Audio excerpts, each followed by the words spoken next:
Namo Venkatesha, welcome to part 2. 1.5 ತಾಸಾಗೋದು ನೀವು ತಿರುಮಲಕ್ಕೆ ಹೋಗಿ ಮುಟ್ತೀರಿ. ಆಮೇಲೆ ಅಲ್ಲಿ ರೂಮ್ಸ್ ಬಗ್ಗೆ ಕಾಳಜಿ ಮಾಡೋಕೆ ಹೋಗ್ಬೇಡ್ರಿ. ಬಿಕಾಸ್ ರೂಮ್ಸ್ ಅಂದರೂ ಭಾಳ ಅವೈಲೇಬಲ್ ಅದಾವು. ಒಂದು 100 ರುಪೀಸ್ನ ನಿಮಗೆ ರೂಮ್ ಸಿಗ್ತಾವೆ.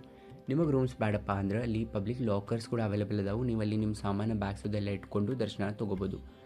ಆಮೇಲೆ ಇಲ್ಲಿ ಪಬ್ಲಿಕ್ ಟಾಯ್ಲೆಟ್ಸ್ ಮತ್ತು ಬಾತ್ರೂಮ್ಸ್ ಇಟ್ಟು ಕ್ಲೀನ್ ಆ್ಯಂಡ್ ಹೈಜೀನ್ ಮೇಂಟೈನ್ ಮಾಡ್ತಾರಂದ್ರೆ ನಿಮಗೆ ಹಿಂಗೆ ಹೇಸಿಗೆ ಅನ್ಸೋದಿಲ್ಲ ಯೂಸ್ ಮಾಡ್ಕೊಳಕ್ಕೆ.